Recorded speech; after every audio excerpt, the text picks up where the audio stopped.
জগন্নাথ দেব হলেন বড়ই কৃপালু। বছরে ২ বার তিনি মন্দির থেকে বাইরে বেরিয়ে আসেন ভক্তদের দর্শন দেওয়ার জন্য এবং ভক্তদের মঙ্গল সাধনের জন্য। এক হলো স্নানযাত্রার দিন ও আর এক হলো রথের দিন।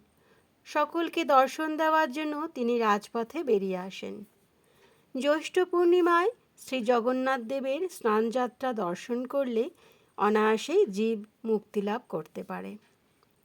জগন্নাথ দেবের মন্দিরে যে হস্তিদ্বার আছে তার কাছে রয়েছে সোনাকুয়া। শাস্ত্রে লেখা রয়েছে যে স্নানযাত্রার আগের দিন সমস্ত তীর্থের জল ওই সোনাকুয়ার মধ্যে প্রবেশ করে। সেই সোনাকুয়ার ১০৮ ঘড়া জল দিয়ে জগন্নাথ দেবকে স্নান করানো হয়। নানান রকমের সুগন্ধি যেমন চন্দন, অগরু, কুমকুম আরও অনেক কিছু সেই জলে মিশিয়ে সেই সুগন্ধি জল দিয়ে তাকে স্নান করানো হয়। জয় জগন্নাথ।